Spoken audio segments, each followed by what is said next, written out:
Bonsoir à toutes et à tous et bienvenue sur le plateau de Lumière Intérieure. Cela fait plus de 20 ans qu'elle illumine la chanson française en se réinventant au fil de ses albums. Révélée au grand public dans la célèbre comédie musicale Notre-Dame de Paris, elle vient sur KTO pour nous parler de son histoire, celle d'une femme, celle d'une mère, celle d'une artiste qui vit les deux pieds dans son époque, une époque qu'elle regarde à la fois avec humour et tendresse. Son dernier single, Tout est plus pop, signe son grand retour, un retour tout en couleur, vous le verrez. C'est le Julie Zenati que nous avons le plaisir de recevoir sur le plateau de KTO. Bonsoir Julie Zenati. Bonsoir. Bienvenue, on est ravis de vous accueillir avec cet album dont je parle à l'instant, Tout est plus pop. C'est votre nouveau single qui peut surprendre parce que c'est assez différent de ce que vous avez fait par le passé. Qu'est-ce que vous avez voulu dire avec ce titre ? Je ne sais pas si c'est fondamentalement différent pour les gens qui connaissent vraiment mes albums, parce qu'il y a évidemment les singles qui sont des chansons qu'on expose beaucoup, mais derrière un single, il y a 12, 13, 14, 15 chansons, et c'est ceux qui commencent à rentrer dans l'histoire avec vous qui probablement ont déjà senti cette couleur et cette pop que je propose avec Tout est plus pop aujourd'hui. J'ai déjà abordé ça en fait dans les albums précédents. J'avais envie de mettre un peu plus de couleur, ou en tout cas une couleur différente, une couleur un peu plus 70, 80. Plus acidulée. Plus acidulée dans l'image, mais pas forcément plus acidulée dans le son. J'avais envie de revenir à quelque chose finalement qui m'a bercée et qui est un peu... qui sont un peu mes disques de chevet, c'est cette couleur un peu gale, un peu berger, que j'affectionne particulièrement. Et donc, qui vous ont bercé, ce sont ces chanteurs-là, ces chanteuses-là qui vous ont bercé quand vous étiez enfant, c'est ça que vous écoutiez à la maison ? C'est les idoles de mes parents, en fait. D'accord. Et donc les vôtres par procuration ? En tout cas, ça me rappelle beaucoup de moments de douceur, de plaisir, d'insouciance. Et c'est ce que j'avais envie de retrouver dans ma musique aujourd'hui. Une forme de liberté qu'on ne peut, je crois, retrouver que dans des endroits où on se sent complètement en sécurité, et l'enfance en fait partie. Alors on va écouter ce single, si vous le voulez bien, pour permettre à nos téléspectatrices et téléspectateurs de se plonger dans l'ambiance.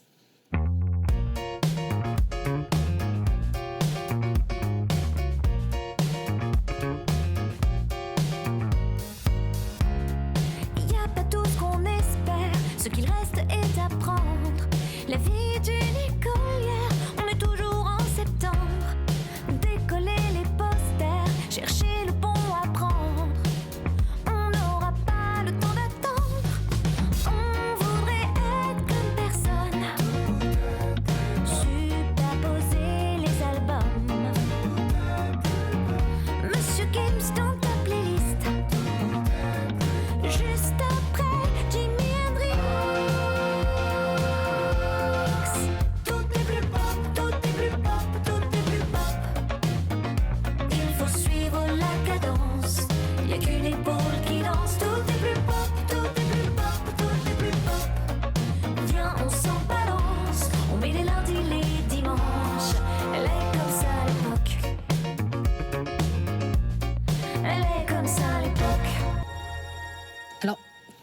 Comment faut-il comprendre ce mot pop ? Tout est plus pop. Quelle est votre définition à vous du pop ? Ma définition du pop, c'est déjà populaire. Populaire dans le sens large et noble du terme, c'est-à-dire populaire dans le sens mélange, dans le sens partage, dans le sens aussi... je pense que partage, c'est vraiment le mot, c'est-à-dire partager mes influences, celles qui m'ont bercée, celles qui m'ont fait grandir. Il y a évidemment il y a cet axe-là, si on tire un peu le mot. Et puis il y a pop, la couleur musicale, c'est-à-dire ce côté live, ce côté musicien réel et pas des machines, inspiré évidemment de la musique plutôt anglo-saxonne. Et dans pop, pour moi, il y a aussi une forme d'instantané. C'est-à-dire que on est sur de l'immédiateté. C'est de la musique assez instinctive, en fait, je crois. Moi, c'est comme ça que je le vois. Il y a certains titres, certains albums qui ont une histoire, une prise de conscience, quelque chose. Est-ce que ce titre-là, il a une histoire particulière? Est-ce qu'il y a une genèse, quelque chose qui a été un déclic pour le concevoir? Ce titre-là est né grâce à un autre titre. C'est-à-dire que j'étais en studio en train de travailler sur les futures chansons de l'album et on termine une chanson qui s'appelle « Comme un pirate en mer ». Et je ne sais pas pourquoi, moi très souvent je dis « Ah, c'est charmé, c'est ouf ». Enfin, voilà, je suis une fille des années 90, quoi. Et puis, et moi, je dis, oh là là, mais ce titre est trop pop. Et puis, les auteurs avec qui je travaille me disent, mais c'est pas une expression, ça. Je dis, si, pop, c'est-à-dire que c'est, je sais pas, ça n'a pas d'âge, en même temps, c'est un peu vintage, en même temps, c'est un peu aujourd'hui. Enfin, il n'y a pas vraiment de temporalité. Et on s'est dit, tiens, mais et si on en faisait une chanson? Est-ce que ce terme-là pourrait pas être une espèce d'expression qui dit en fait, il n'y a pas de code, il n'y a plus d'époque, il n'y a pas de temps, on essaye juste de prendre du plaisir sur un instant. Et c'est un peu le principe et la naissance de cette chanson, en fait. C'est amusant parce que ça prouve que finalement, vous n'avez pas forcément, alors je ne sais pas si c'est toujours le cas, mais une idée très précise, très préconçue de comment ça va se passer au moment où vous créez des albums, mais que c'est un peu en fonction de l'inspiration, de ce qui se passe. Mais en fait, moi, je ne crée pas d'album. Je crée des moments de musique. Et après, peut-être ça fait des chansons. Et peut-être plus encore. Et à un moment, on arrive à tirer un fil. Mais moi, je rentre pas en studio pour me dire je vais faire un album. Ça, je sais pas faire. Parce qu'il faut qu'à un moment, il se passe un truc, une belle rencontre, un truc à dire aussi, parce que des fois, on n'a pas toujours des choses à dire. Et voilà. Et en fait, c'est comme ça que c'est né. Et alors, donc là, c'est le single qui vient de paraître. Les autres titres, les autres chansons, c'est prévu quand, au printemps, c'est ça? Oui, c'est ça. L'album sortira au printemps 2020 et sera accompagné d'une scène parisienne, puisque je remonte sur scène avec ce futur album. Cigale. Voilà, à la Cigale le 6 avril Le 6 prochain. avril, donc à vos agendas. Et donc la Cigale, c'est le coup d'envoi quelque part de toute une tournée dans plusieurs villes de France, voilà. À partir du 6 avril et tout au long de l'année, j'imagine. Oui, une première partie de tournée avant l'été, puis une seconde partie de tournée à l'automne. Et puis au fur et à mesure qu'on va traverser les villes, et ben voilà, je vais raconter l'histoire de cet album, présenter cet album et puis essayer de faire grandir cet album avec le public. Le succès est venu très vite vous concernant. Je parlais de la comédie musicale Notre-Dame de Paris. Vous n'étiez même pas majeur d'ailleurs à l'époque. Ça a été très rapide. Ça a été tellement rapide que je ne m'en suis pas rendu compte, en fait. Donc ma vie a changé vraiment du jour au lendemain. C'est dans ce sens-là où alors il n'y a pas eu de débordement, il y a eu plutôt un petit repli sur soi et dire oula, qu'est-ce qui se passe? Pour accuser ce qui est en train de se passer quelque part. Oui, et puis j'avais quelques mois de retard déjà. Moi, j'avais pas du tout compris qu'on était si connus, qu'en fait, quand on faisait des télés, les gens les voyaient. Parce qu'en fait, entre Notre-Dame à Paris et Notre-Dame au Canada, on avait fait beaucoup de promotions, etc. Et mes parents avaient accepté, à la fin de l'exploitation à Paris, que je commence à faire de la promo et à être vue. Parce que j'étais petite quand même, donc et j'allais encore au lycée, moi. Donc, vous aviez quoi, 15 ans, c'est ça? J'avais 16 ans. 16 ans. Et donc, quand je suis partie au Canada, avant de partir au Canada, j'ai fait Michel Drucker, j'ai fait Taratata, j'ai fait toutes ces émissions. Voilà, et puis je suis partie au Canada, et je reviens 4 mois plus tard. Et en fait, je suis Julie Zenati de la télé. Je suis plus Julie Zenati du lycée Jules Ferry, quoi. Et ça, vous l'avez vécu comment à l'époque? Ah bah là, c'était flippant un peu. C'était bizarre parce que les gens me reconnaissaient dans la rue, parce que même mes potes, eux, ils étaient plus à réfléchir à quelle fac et puis déjà au bac et tout ça. Et puis moi, j'étais déjà dans la vie active et voilà, donc c'était... il y avait un décalage. Ouais, il y a eu un décalage en fait qui est arrivé très vite et puis que j'ai pas vu venir surtout. Et avant qu'on vous propose ce rôle de Fleur de Lys, c'est ça, dans Notre-Dame de Paris. Après, vous avez eu d'autres rôles dans la comédie, je crois. Vous n'avez pas eu que celui-là. Mais avant qu'on vous propose ce rôle, vous saviez déjà que vous vouliez vous consacrer à la chanson ou... Non. J'ai toujours aimé chanter, mais je chante depuis que je suis toute petite, parce que mon père joue du piano, donc voilà. Après, moi, je viens pas d'une époque où à la télé, il y avait des enfants qui chantaient. Donc déjà, il n'y avait pas de repères par rapport à ça. Il n'y avait pas trop d'enfants chanteurs, enfin de jeunes en tout cas, de très jeunes chanteurs. Donc pour moi, chanter, en tout cas, c'était un métier de grand, quoi. Donc si un jour je devais chanter, en tout cas à ce moment-là, j'étais bien trop jeune. Et en fait, je pense que j'ai jamais envisagé ça comme un métier. J'ai toujours envisagé ça comme une passion que je partageais avec mon papa, quoi. C'est encore le cas aujourd'hui ? Oui, parce que je peux pas dire que ça soit un métier, parce que j'aime ça. Enfin, non pas que les gens qui travaillent n'aiment pas leur travail, c'est pas du tout ce que je dis, mais je veux dire que moi, chanter, c'est un moyen d'expression, et aujourd'hui, mon moyen d'expression peut être ce qui me fait vivre, donc c'est une chance. Mais si ça devait s'arrêter demain, je continuerais quand même de chanter. Par plaisir. Parce que c'est vital, en fait. C'est un besoin. Et du coup, puisque vous ne vous imaginiez pas devenir chanteuse, en tout cas pas si vite, c'était quoi vos rêves d'enfant ? Vous aviez envie de faire quoi ? J'ai voulu être contractuelle très longtemps. D'accord. Ouais. D'accord. Ouais, c'est des contraventions sur les voitures. Voilà, la dame habillée en bleu. Oui, d'accord. Voilà. Et pourquoi ? Eh ben pourquoi ? Parce que je me disais, je marche vite.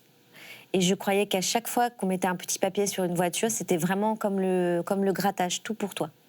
Alors je me disais, ouais, moi qui marche très vite, je vais pouvoir en mettre beaucoup. Je vais pouvoir être très très riche. Et je pourrais, je savais pas ce que, probablement à l'époque je voulais acheter des bonbons, mais voilà, je sais pas, je trouvais que c'était un métier très sympa, on était dehors, tout ça. Donc voilà, il y a eu ça. Et puis, non, et en fait très vite, la mise en scène m'intéressait beaucoup. Moi, depuis toute petite, mes films de chevet sont des comédies musicales. C'est-à-dire que moi, Grease, je l'ai mangé en long, en large, en travers. Je trouvais ça génial, cette forme d'art et de musique, quoi. Et donc après, j'ai commencé à m'intéresser vachement à ça, à la mise en scène. Et comment est-ce que vous avez vécu à l'époque, et vous vivez encore maintenant, la lumière des projecteurs ? Parce que c'est pas évident quand on a 15-16 ans, qu'on est effectivement au lycée avec vos potes, comme vous dites, et que tout d'un coup on se retrouve un peu projeté comme ça avec toute cette lumière. Comment est-ce que vous l'avez vécu et comment est-ce que vous le vivez aujourd'hui ? Comment je l'ai vécu Au début, quand je m'en suis vraiment rendu compte, je le vivais comme un jeu. C'était marrant. C'était bizarre, mais c'était quand même super marrant. Parce que les gens sont très... Enfin, en tout cas, à mon égard, à l'époque, c'était plutôt bienveillant. Donc, il n'existait pas les réseaux sociaux. Donc, forcément, ça mettait quand même tout de suite une forme de population un peu haineuse de côté. On venait pas pour vous dire vraiment... Tu chantes mal, je te déteste, t'es nul. Ça, on faisait pas ça quand même. Voilà, donc... non, c'était un jeu, c'était marrant, les gens étaient gentils, on m'offrait des cadeaux et tout ça. Et puis au fur et à mesure, quand j'ai commencé à devenir un peu plus une femme et tout ça, je trouvais c'était un peu plus gênant. C'est un moment quand vous êtes sur la plage et que vous êtes en maillot et que vous n'êtes pas forcément Naomi Campbell, quoi. Ou en tout cas pas forcément à l'aise avec votre corps et que les gens vous regardent et vous prennent en photo à votre insu. Et puis ça a commencé à se durcir en fait quand j'ai commencé à avoir une vie un peu plus personnelle, quoi. Passer de l'adolescente à la femme. Donc là, c'était un peu plus compliqué. Et puis après, on trouve un équilibre. Et puis en même temps, le temps passant, évidemment, je ne suis plus une jeune première. Donc il y a un truc comme ça qui s'est installé de manière assez cool. Les gens me font des petits sourires et tout ça, mais on n'est plus dans le truc où on m'attrape, où les gens m'attrapent comme si j'étais un objet, comme ça pouvait l'être les 5 premières années, quoi. J'imagine qu'effectivement, ça doit être compliqué. En tout cas, merci pour de nous avoir présenté votre album et puis voilà, votre parcours musical. On va à présent passer à la deuxième partie de cette émission qui peut être un petit peu surprenante de prime abord, puisque je vais vous laisser sur le plateau, mais vous allez continuer de m'entendre. Ok. Je vous laisse découvrir. Très bien. Suspense, à tout de suite. C'est le suspense.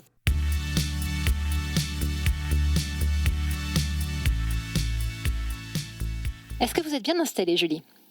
Oui. Alors, je vais vous proposer, comme je le disais, différents mots. Et l'objectif, c'est que vous me disiez ce que chacun d'entre eux vous inspire. Le premier, c'est le mot racine. Racine, évidemment, ça m'évoque Méditerranée, ça m'évoque méditerranéenne, ça m'évoque une date incroyable au Bataclan avec ce projet, avec ma compère Chimène Badi, entre autres. Et ça m'évoque un sentiment de fierté parce que c'est la première fois que j'ai l'impression que ma voix pouvait être utile. Parce que cet album Méditerranéenne, c'est un album où les langues se mélangent, c'est un album de paix, de tolérance, c'est un album humaniste. Et pour la première fois, j'ai l'impression que ma voix, elle était au service de quelque chose d'important. Les thèmes de la filiation et des racines sont très très présents dans cet album. Est-ce que ça correspondait à un besoin pour vous de célébrer la tolérance ? Pour moi, cet album, c'est plus qu'une ode à la tolérance. Pour moi, cet album, c'est un cri. Moi, j'ai eu cette chance de grandir et d'être élevée dans une France black, blanc, beurre, aux côtés de musulmans, de chrétiens, de juifs. J'ai envie d'offrir la même chose à mes enfants parce que je me sens ouverte au monde et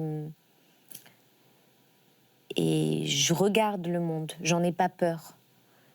Et avec tout ce qui s'est passé ces dernières années, j'avais envie de rappeler qu'on avait quand même une histoire commune et qu'on vient tous de quelque part et qu'il est important, de manière très... Ça va être banal ce que je vais dire, mais au-delà d'accepter la différence, c'est de mélanger nos différences. Parce que la force, c'est là. Vous disiez à l'instant, on vient tous de quelque part. Est-ce que vous avez le sentiment que le fait de savoir d'où l'on vient, c'est important pour savoir où on va ? Oui, bien sûr. J'en ai fait d'ailleurs une chanson sur mon album blanc qui s'appelle « D'où je viens ». Oui, bien sûr. C'est très important. Avant de faire sa valise, il faut savoir ce qu'on met dedans. Et dans ce qu'on met dedans, c'est forcément de ce qu'on est. Donc aussi de là d'où on vient. En préparant cette émission, je tombais sur un article du Figaro, je crois, intitulé « Julie Zenati, méditerranéenne dans l'âme ». C'est ainsi que vous vous définissez ? Non, c'est comme ça qu'on m'a définie. Je ne suis pas méditerranéenne dans l'âme, je suis méditerranéenne d'origine. C'est bien plus fort encore. Et il y avait cette volonté de faire découvrir des cultures musicales du bassin méditerranéen, découvrir ou redécouvrir ? Moi, je me suis servie de la musique pour mettre en avant ma pensée. Et comme j'ai l'impression qu'on m'entend un peu plus quand je chante que quand je parle, et puis c'est surtout, je fais ça mieux que papoter, quoi. Ce que je voulais voir avec vous, au-delà de la question, c'est vous avez joué un rôle très, très important dans cet album, parce que vous y avez non seulement contribué, mais si j'ai bien compris, vous l'avez un peu initié. C'est quelque chose qui vous tenait beaucoup à cœur.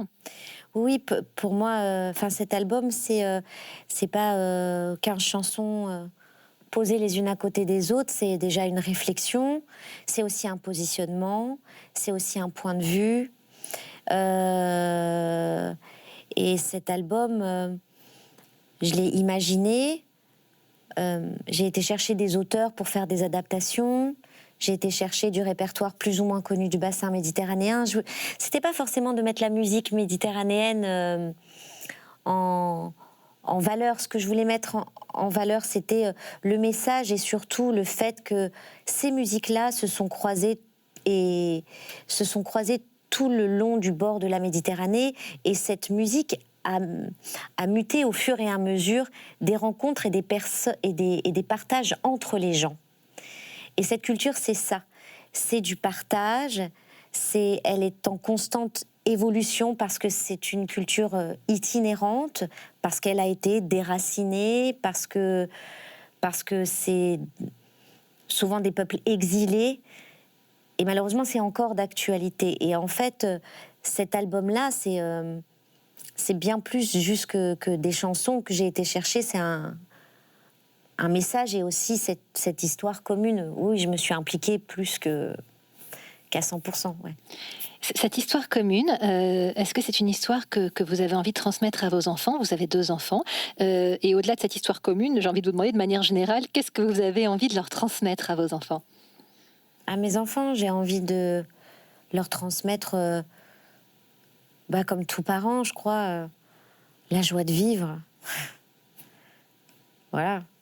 Je veux qu'ils soient heureux, quoi. Qu'ils soient heureux de tout, qu'ils soient heureux de ce qu'ils ont, heureux pour les autres, heureux de respirer, et heureux d'être curieux, de vivre aussi avec les autres, qu'ils soient aussi bien sous une tente que dans un hôtel 4 étoiles. Ouais, qu'ils soient heureux. De la joie, c'est ça que j'ai envie de leur transmettre. Alors après avoir parlé de la joie, on va parler de la beauté. La beauté, c'est l'autre notion que je voulais vous proposer. Ça vous inspire quoi, le mot beauté? Ça m'inspire... on revient toujours aux mêmes choses. C'est marrant, ça. La mer. MER. Et puis ma mère aussi, elle est très belle. Pourquoi la mer MER? Parce que beauté, pour moi, il y a, je sais pas, il y a du calme, il y a une forme de plénitude. Quand on trouve quelque chose de beau, je pense qu'on peut bloquer un peu dessus. On peut se laisser nos pensées un peu voyager. On peut s'extasier. Et moi, c'est ce que ça me fait quand je vois la mer. Ça vous apaise, donc la beauté comme quelque chose d'apaisant finalement. Oui, complètement. Est-ce que c'est difficile de durer dans les métiers du spectacle, de la chanson, du cinéma, quand on est une femme et quand on connaît la dictature du jeunisme? Alors vous êtes encore très jeune, mais de manière générale? Oui, mais comme dans tous les métiers, je crois. Je pense que on a quand même une date de péremption sur le front, comme les yaourts, quoi, en tant que femme. Et puis alors en plus, quand on prend, peu importe l'âge finalement, mais quand on prend une position de mère, tout d'un coup on a l'impression, dans le cadre du travail, qu'on peut avoir pris 100 ans. Et donc oui, alors moi je fais un métier en plus public, donc c'est vrai qu'il y a une dictature du jeunisme féminin, pas masculin, parce que pour le coup... les hommes, plus ils vieillissent, plus on les trouve bons. C'est un peu comme le vin, quoi. Pour les nanas, on a l'impression qu'il faudrait un peu être plus discrète. Et c'est un peu ce que je raconte aussi dans Tout est plus pop. C'est-à-dire qu'à un moment, peu importe, on peut être le vieux de quelqu'un, mais on peut aussi choisir d'être le vintage de quelqu'un. Et moi, c'est ce que je décide d'être. Moi, j'ai 38 ans, hein, j'ai pas 25 ans. Moi, dans mon métier, je suis considérée comme une vieille, hein, vraiment. Ça vous fait peur, justement, la vieillesse? De moi vieillir,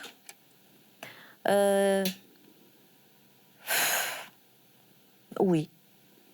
Oui, ça me fait peur parce que je me dis, oh là là, j'ai déjà 38 ans, il y a plein de trucs que je voulais faire, je les ai pas encore faits. En fait, j'ai l'impression que plus on avance en âge et plus le temps s'accélère. Donc c'est ça qui me fait peur, c'est l'accélération du temps. Qu'est-ce qui vous reste à faire que vous n'avez pas fait et que vous avez tant envie de faire? Encore plein de voyages. Je regrette de ne pas avoir fait 3 enfants. Il me reste... il y a plein de trucs à faire. Je sais pas, j'aurais bien voulu partir en tournée avec mon père au piano, par exemple. Il y a plein de choses. Mais il y a trop de choses, il ne faut pas y penser et plutôt essayer de les accomplir. Donc on va se dire que c'est encore possible. Puisqu'on parle de beauté, est-ce que vous croyez en la beauté intérieure et c'est quoi pour vous? Oui, moi j'y crois, bien sûr. Peut-être j'y crois parce que je ne fais pas 1m90, peut-être, et que je ne suis pas filiforme, donc je crois en la beauté intérieure. Non, blague mise à part, oui, je pense que quand on est beau dedans, on est beau à l'extérieur. En tout cas, on irradie une autre forme de beauté qui n'est pas forcément une beauté des magazines ou en tout cas visible forcément tout de suite à l'œil nu, mais une forme de charme. Oui, bien sûr, je crois d'ailleurs que c'est plus pérenne dans le temps que la beauté plastique pure avec quelqu'un de très mauvais dedans. Fragile, c'était le terme de votre premier album. Alors je voulais vous faire réfléchir à ce mot de fragilité. Ah, j'y ai pensé à celui-là. Bah, en apparence, je suis quelqu'un d'extrêmement fort. Mais comme toute personne en apparence extrêmement forte, se cache évidemment une grande fragilité. Voilà, je suis un peu comme un Kinder Bueno, quoi. Donc pendant très longtemps, j'ai beaucoup masqué ma fragilité, et c'est marrant, et pourtant c'est le titre de mon premier album. Et la première chanson s'appelle quand même « Et si je m'en sors », mais il y avait quand même une force qui se dégageait de tout ça pour masquer le côté un peu loukoum qu'en fait j'ai dans la vie. Mais cette fragilité, elle est vraiment liée à ma personnalité. Je suis quelqu'un, et aussi probablement de mes origines, je suis quelqu'un d'extrêmement mélancolique, je suis quelqu'un d'extrêmement sensible en fait, donc du coup aussi d'extrêmement agressif, parce que ça me protège. Ouais, oui, je suis quelqu'un d'assez... J'étais quelqu'un d'assez fragile. Le succès, est-ce que c'est quelque chose qui fortifie ou qui fragilise ? Bah, je sais pas, parce que j'ai pas eu d'autre vie avant. Donc je sais pas, j'ai commencé, mon premier métier c'est chanteuse. Et ça a été chanteuse. Donc je sais pas comment ma vie aurait été si j'avais pas grandi avec un petit spot sur moi. Alors après, il y a des périodes où on est plus au devant de la scène que d'autres. J'ai le sentiment quelque part quand même que ça fragilise parce qu'on est constamment interrogé par le regard de l'autre, mais pas forcément avec bienveillance ou sans intérêt. Donc forcément, je pense que ça fragilise. Ouais, puis ça peut rendre un peu con. Le regard de l'autre, précisément, c'est quelque chose à quoi vous êtes sensible ? Est-ce que vous êtes du genre à éplucher les critiques, à vous offusquer peut-être, ou en tout cas voilà, de ce que tel ou tel pourrait écrire à votre sujet ? J'ai été comme ça. J'ai été comme ça parce qu'en fait, je trouvais ça pas juste. Il y avait en fait dans la critique... parce que bon, il y a critiquer un album, un artiste, mais sur sa musique, pas sur la personne qu'il est. Dans ce métier, tout ça se mélange un petit peu, forcément. Et oui, j'étais très, très sensible à ça. Et ça m'a beaucoup peinée. J'avoue qu'aujourd'hui, ça me fait plutôt sourire. Mais parce que je suis bien dans ma vie et parce que finalement... mon rôle préféré reste quand même celui de maman, même si chanter est un besoin. Et la fragilité chez les autres, est-ce que c'est l'occasion d'aller vers eux, de leur tendre la main ? Moi, j'attire les gens fragiles. Alors, je ne sais pas si c'est mon côté, justement, un peu mur de Berlin ou... qui fait que je les attire, je sais pas. Mais non, j'ai plutôt tendance à être une épaule dans un premier temps et puis ensuite d'être un moteur, plutôt que d'être juste une oreille. Et est-ce que si vous les attirez, c'est pas aussi en raison de votre engagement, parce que vous êtes beaucoup engagé quand même pour soutenir précisément les personnes les plus fragiles, en participant à la chanson Pour que tu sois libre, qui avait été créée pour l'opération La Rose Marie-Claire au profit de la scolarisation des petites filles défavorisées dans le monde. Vous aviez également co-signé un appel d'artistes et de personnalités en faveur du mariage homosexuel. Vous avez participé à un concert Soyons des héroïnes pour aider la Maison des femmes. Donc vous êtes quand même beaucoup engagé. Vous envoyez peut-être des messages aussi. Oui, il y a ça. Et puis, je pense que c'est une question d'énergie.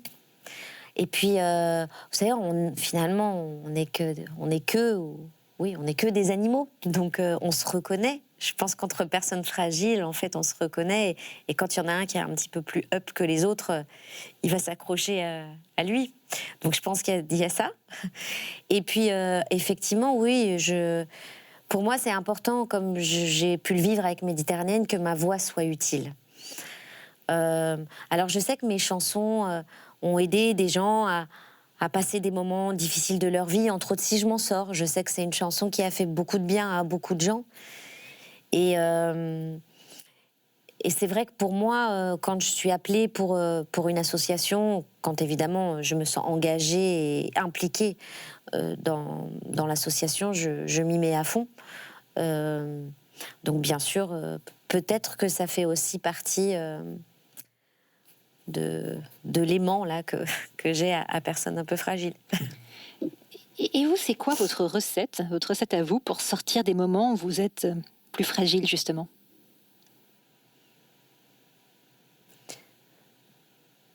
Je sais pas trop.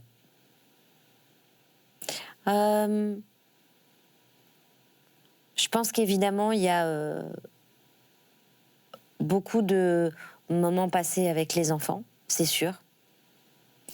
Mais si on est complètement honnête, quand on n'est vraiment pas en forme, des fois, il vaut mieux s'abstenir de passer du temps avec eux pour pas leur passer cette énergie un peu de fragilité qui déborde et qui devient un petit peu oppressante, quoi. Je crois qu'en fait, c'est de chanter. Chanter, c'est un très bon médicament et un très bon pansement pour beaucoup de choses. Une thérapie, en quelque sorte. Un pansement. Vous disiez j'aime que ma voix soit utile. Alors, ça sert à quoi une chanson? Précisément à être utile ou pas que? Moi, je crois que ça sert à ça. C'était Julien Clerc qui a une chanson magnifique qui s'appelait « Je voudrais être utile ». Et je trouve que c'est la fonction pour moi d'un artiste.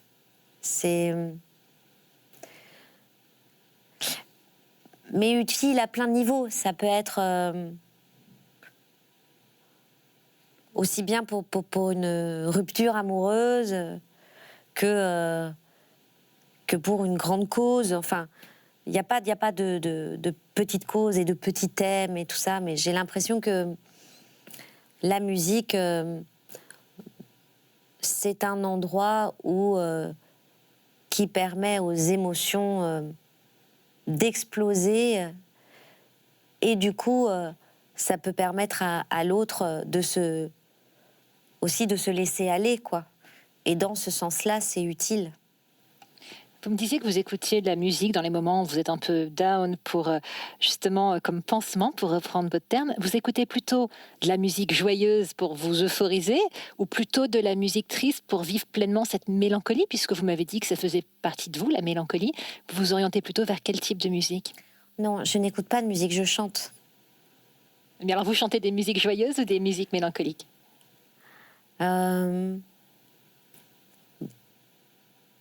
Très souvent, plutôt mélancolique. Ouais, plutôt mélancolique. Et très souvent avec mon dictaphone, parce que je peux tout d'un coup commencer à avoir un début de chanson qui arrive. Et là arrive la joie après. Il y a quelque chose... J'arrive, entre guillemets, c'est pas... Voilà, mais j'arrive à transformer mes moments de fragilité en moments de création, souvent. On va monter encore un peu après beauté et fragilité. Je vais vous demander de me dire ce que vous inspire le mot sacré. Ah, dis donc. Ça, c'est un sacré mot, celui-là. Mot sacré, un sacré mot, absolument. Sacrée soirée. Ça me fait penser à ça. Pourquoi pas? Jean-Pierre Foucault, ça me fait penser. Sacré. Bah, tout de suite, je vois une couronne. Hein. Tout de suite, je vois... voilà, et une cape. Qui c'est qui porte cette couronne et cette cape? Bah, c'est bien ça, c'est le problème. Hein. Bah, j'en sais rien. Qui porte cette couronne et cette cape? Bah, j'ai pas le visuel. Je vois une couronne, je vois une cape, mais j'ai pas de... Il n'y a qu'une partie du décor, mais c'est déjà J'ai bien. qu'une partie du décor. Non, là, j'ai vraiment qu'une partie. Non, sans rigoler, je trouve ça... pour moi, dans sacré, il y a croyance, et donc il y a religion, beaucoup. Pour moi, ce mot, il va jusque-là, il s'étire jusque-là. Je trouve ça très beau, les gens qui ont la foi et qui sont croyants, et que voilà, je trouve ça très beau. Dans la façon dont vous le dites, je trouve ça très beau. Ça sous-entend que ce n'est pas votre cas? Non. Et alors, quand vous parliez je souriais quand vous parliez de sacrée soirée, quelque part, je trouvais ça intéressant que ce soit ça qui vous vienne, parce que ce qui est sacré, c'est évidemment ses enfants, sa famille, et puis aussi sa part d'enfance, parce que vous aviez l'air de dire que vous avez baigné dans une période qui était très douce et très sucrée. C'est quelque chose de sacré, ce cocon familial dans lequel vous avez bercé?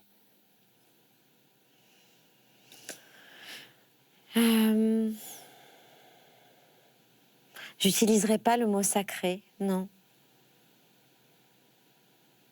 Non, pour moi, dans ce mot, il y a quelque chose de solennel. Et dans l'enfance, il n'y a rien de solennel. Alors, non, je ne pourrais pas l'utiliser pour parler ou de mon enfance, ou de moments très joyeux, ou même de mes enfants. La foi est quelque chose de sacré, vous le disiez. Oui. Sur quoi d'autre vous mettriez cette étiquette de sacré?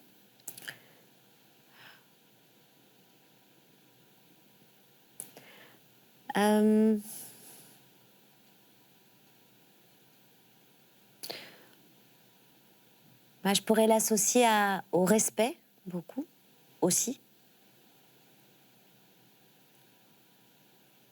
Au respect. Ouais. Respecter l'autre, c'est sacré. Il y a une dimension qui doit nous dépasser pour ne jamais perdre de vue le respect qu'on doit avoir envers quelqu'un, envers la vie, envers tout ça. Oui, parce que dans le sacré, pour moi, effectivement, il y a quand même une dimension un peu spirituelle. Hein. Je m'en rends compte quand je vous le dis. Ce sont des thèmes que vous avez un peu abordés dans certaines de vos chansons? La spiritualité ? Oui. Pas vraiment, non, pas vraiment. La seule chanson où j'en parle, c'est pas une chanson de moi, c'est une chanson de Souchon. Laquelle? Et si en plus il y a personne, que je chantais sur l'album Méditerranéenne avec une artiste algérienne qui s'appelle Samira Bramia. Et c'est quoi votre réponse à cette question? Mais j'ai pas la réponse. Et il y a une autre chanson qui est Le sort du monde. Oui, c'est vrai, j'avais oublié. Ouais. Vous je demandez demande audience au paradis. Au paradis, absolument. Mm. Quand vous annonce auprès du Père. Mm.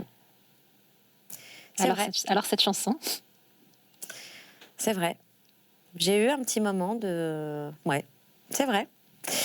Et ben, c'est une super chanson d'un ami qui s'appelle Rodi Julienne. Et cette chanson est justement cette adresse directe à une entité pas visible. Me permettait une toute puissance vocale et d'investissement. Et c'est la première fois que je trouvais ça dans une chanson. Ça me donnait beaucoup de force. Et du coup, elle m'a longtemps accompagnée, cette chanson, parce qu'elle carrément, elle clôturait mes spectacles. Merci beaucoup, en tout cas, Julie, de vous être confiée sur ce fauteuil. Ça donne envie de réécouter Le sort du monde et toutes les autres, d'ailleurs. Merci beaucoup, on se retrouve dans quelques secondes. À tout de suite.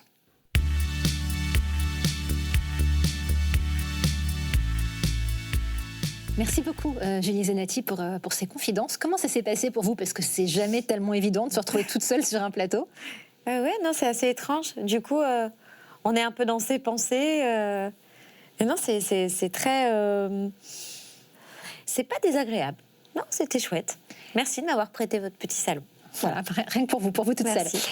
Et c'est intéressant parce qu'on vous sent très partagé entre la joie et la mélancolie. C'est deux mots qui reviennent assez souvent, comme si vous basculiez d'une émotion à l'autre assez Rapidement. Ouais. Oui. Oui, je suis assez... je suis double. On est tous Oui, ces deux mais je paradoxes. pense que mon métier exacerbe vachement ça, parce que j'ai besoin de puiser dans mes émotions pour être le plus connecté à ma musique et le plus honnête possible dans ce que je propose. Donc forcément, ça nécessite de pas tout essayer de comprendre et de pas tout essayer de régler non plus. Donc on se promène avec ces petites blessures et puis ces petits pansements et puis des fois, hop, ça jaillit. En tout cas, oui, c'est vraiment ce qui ressort. Beaucoup d'honnêteté, c'est tout à fait le terme. Et j'avais envie de vous demander, qu'est-ce qui vous donne envie de vous lever le matin? Quel est votre moteur? Très souvent, le café. Ça, c'est quand même... Et alors, j'ai très envie de dire mes enfants, mais vraiment, mon fils se lève beaucoup trop tôt. Donc, non. C'est un peu le problème des enfants. Voilà, c'est-à-dire que vraiment, à 7h15, je l'adore, mais je n'ai pas du tout envie de me lever, moi. Donc voilà, si on était vraiment dans un moment malhonnête, je vous dirais évidemment mes enfants, et sinon, je vous dirais très souvent mon estomac. Vous qui avez beaucoup chanté l'amour, quelle est la chose la plus grotesque que vous ayez fait par amour, à part de vous lever à 7h15 le matin? Non, ça, c'est pas grotesque, c'est vital pour lui. Par amour, plus grotesque, j'ai escaladé une grille et campé devant chez mon futur mari à l'époque pour qu'il m'ouvre la porte, par exemple. Vraiment comme dans une série américaine. Oui, il y a un côté effectivement très cinéma. Voilà, bon, sauf qu'on était à Saint-Ouen, à minuit. C'était vraiment pas du tout... On n'était pas à New York avec de la neige, tout ça. C'était pas du tout ça. J'ai pris pas mal d'avions pour faire des surprises. Alors des fois ça tombe mal, hein, ça arrive aussi. Voilà. Non, j'ai des petits moments un peu romanesques comme ça. C'est bien, voilà. Ça a son charme. Quel est votre hobby préféré? Qu'est-ce que vous aimez faire quand vous ne chantez pas et que vous ne vous occupez pas de vos enfants? Qu'est-ce que j'aime faire? J'ai une petite passion pour le rangement. Ah oui. Ouais. Je pars du principe... je pense que c'est quand je range ma maison, du coup, je range ma tête en même temps. Donc il y a un effet, il y a un bon effet, un effet un peu thérapeutique. Là, faudrait que vous me donniez des cours alors. Voilà. Et non, sinon, c'est vraiment passer du temps avec mes copines d'enfance. Le clip qu'on a vu tout à l'heure de Tout est plus pop, les couleurs sont très acidulées, très... Voilà, je voulais vous demander, vous, quelle est votre couleur préférée? La couleur qui, depuis toujours, une couleur qui vous parle, qui vous inspire? Le bleu. Le bleu. Le bleu de la mer, ce fameux bleu, de la sérénité. Ouais. Je m'en suis jamais lassée du bleu. Est-ce que vous avez une peinture préférée, une peinture que vous aimez particulièrement? Une peinture que j'aime particulièrement...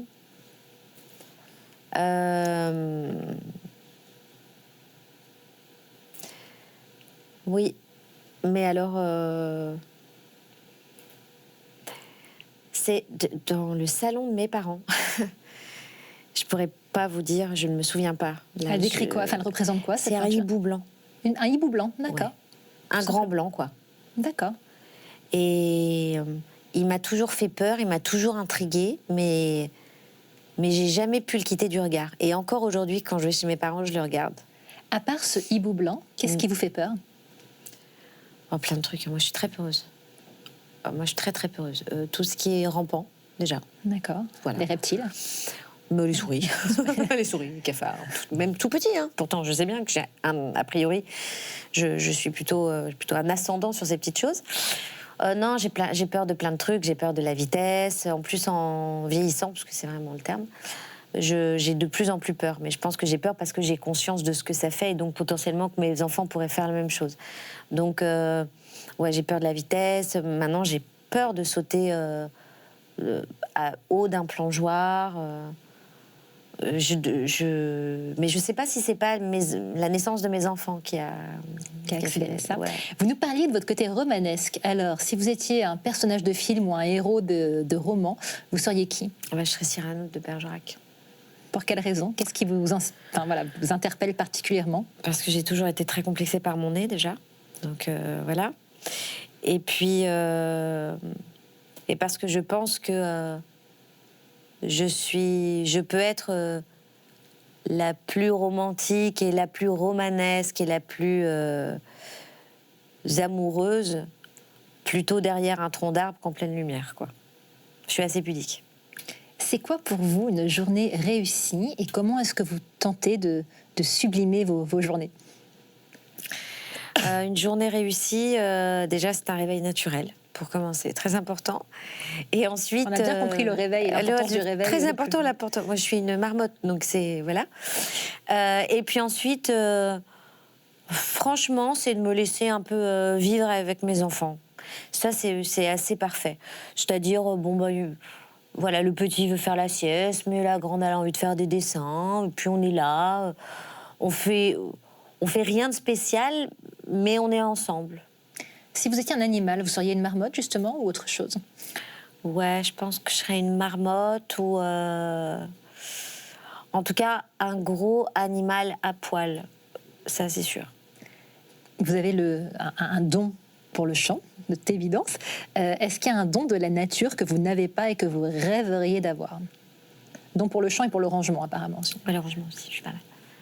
Non, j'aurais adoré jouer très bien du piano. Vraiment. Ça, j'aurais aimé avoir un compagnon. Et le piano, c'est un compagnon. Vous en jouez un peu? Un peu, mais je compose dessus et tout ça, mais j'adorerais pouvoir m'accompagner, même accompagner ma fille quand elle chante, parce que c'est plutôt ma fille que j'accompagne. Enfin, du coup, elle joue du piano, je chante. Pour le coup, c'est assez étrange. Mais j'aurais bien aimé avoir ce compagnon-là, parce qu'un instrument, c'est vraiment un compagnon. Alors c'est marrant que vous disiez ça parce que dans l'idée d'un instrument compagnon, il y a l'idée que l'instrument a une âme, que l'objet a une âme. Oui. Est-ce que justement vous avez un objet, alors pas forcément un instrument, mais qui est un objet qui ne vous quitte pas ou rarement et qui a beaucoup de sens pour vous? Oui, j'ai une petite main, ce qu'on appelle chez moi un 5, que j'ai tout le temps, depuis toujours. Dans votre sac à main, vous le promenez? Sur moi. Sur vous, d'accord. Ouais. Ok. Pas visible. D'accord. Mais c'est un peu ma petite main qui me protège. Ça, je l'ai toujours. Et après, j'ai un objet qui... c'est comme une boîte à musique, mais en fait, c'est un petit personnage qui joue de la harpe. Et c'est un petit ange, mais il a une aile cassée. Et ce truc-là, je le promène partout et des fois il chante tout seul chez moi.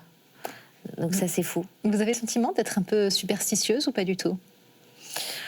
Oui. Je pense que je suis superstitieuse et je pense surtout que... oui, bien sûr. Oui, je pense que je suis très superstitieuse. Et je suis très très sensible aux endroits et tout ça. Donc, c'est quand la dernière fois que vous avez ri? Tout à l'heure. Hein. Je rigole beaucoup. Et la dernière fois que vous avez pleuré? Peut-être hier soir. Ouais. Vous me disiez à l'instant que vous étiez sensible aux endroits, et je rebondis, est-ce qu'il y a un endroit dans le monde qui vous inspire vraiment, qui est un endroit peut-être où vous vous ressourcez, qui compte beaucoup pour vous? J'ai la Corse beaucoup, parce que j'y ai vécu aussi quelques années. Et moi, je ne suis pas du tout insulaire. Moi, je suis une vraie parisienne. Je suis née à Paris, tout ça. Mais c'est le seul endroit où, pour moi, ce n'est pas compliqué de rester. Je ne pense pas à rentrer. Donc, j'ai l'impression que c'est comme un peu chez moi. Quelle est la qualité à laquelle vous êtes la plus sensible chez un être humain? La gentillesse.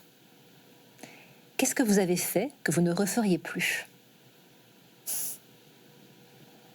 J'ai une petite liste, hein.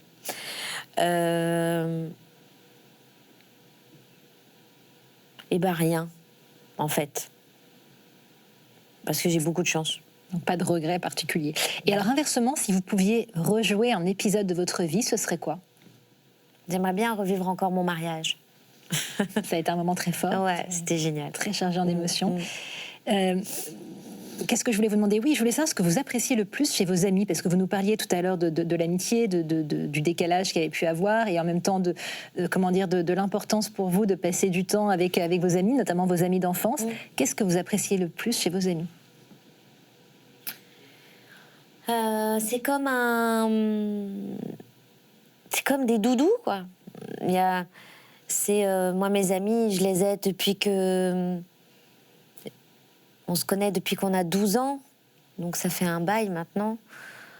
On a passé plein d'étapes de notre vie ensemble. On a eu un moment où, du coup, on était moins connectés, parce qu'elles préparaient leur vie de femme, d'adulte. Et moi, j'étais déjà dans la vie adulte. Et malgré tout, en fait... moi, du coup, j'avais pris beaucoup de distance et tout ça, parce que je me sentais vraiment décalée. Et elles sont revenues me chercher. C'est génial. En tout cas, merci d'être venu sur notre plateau pour nous parler de vous, de votre vie, de ce qui compte, dont l'amitié, d'être venu nous parler de votre single Tout est plus pop qui vient de sortir, de toutes les autres chansons de l'album qui vont paraître au printemps, nous parler de votre concert à La Cigale le 6 avril, de la tournée qui va suivre. Merci beaucoup, Julie Zenati. Merci à toutes et à tous de nous avoir suivis. Je rappelle que vous pouvez retrouver cette émission sur le site de KTO, qui est à l'adresse suivante, ktotv.com. Bonne soirée.